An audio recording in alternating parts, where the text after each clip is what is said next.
Hello guys, সবাই কেমন আছো? আমিও খুব ভালো আছি। অনেকদিন পর ছোট বোন একটা পিৎজা খেতে চেয়েছে।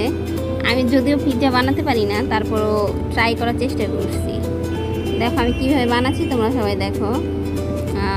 ফার্স্টে তেল দিয়েছি, তারপর হচ্ছে মাংসের কুচি দিলাম, আদা রসুন বাটা দিলাম, তারপর সয়া সস একটু দিয়েছি।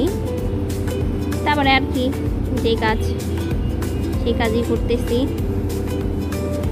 তারপর এই যে গোলমরিচের গুঁড়া দিলাম। আর হচ্ছে কি বলবো, আমি খুবই এক্সাইটেড, জানি না কেমন হবে, তারপরও চেষ্টা করি যথেষ্ট পরিমাণে। তার মন মতনই আমি করছি, ঘরে যা ছিল তাই দিয়েই করতেছি। তারপর বনে আদা রসুন বাটা দিল, ওইটাই দিয়ে দিলাম। তারপরে ওই হচ্ছে মোটামুটি ওরকমই। এখন একটু মরিচের গুঁড়া দিলাম, ঝাল ঝাল না হলে কিন্তু ভালো লাগে না জিনিসটা। তারপর হচ্ছে একটু কী দিব, এখন কী দেওয়া যায় বলো তো তোমরা? হাতের সামনে যা ছিল তাই দিচ্ছি। একটু লবণ দিলাম, লবণ না দিলে আবার হচ্ছে এটা মজবে না।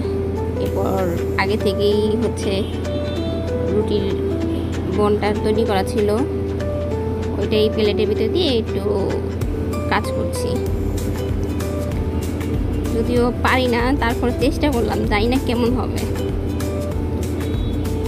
তারপর আগে থেকে একটু সয়া সস দিয়েছিলাম, আর এটা হচ্ছে আমার নিজের তৈরি টমেটোর সস, এটাও দিলাম।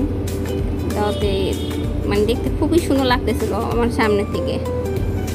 তারপর আর কি মরিচে করে এগুলো দেওয়ার পরে তারপর চুলার ভিতরে দিয়েছি লাস্টে প্রতিফল। এটা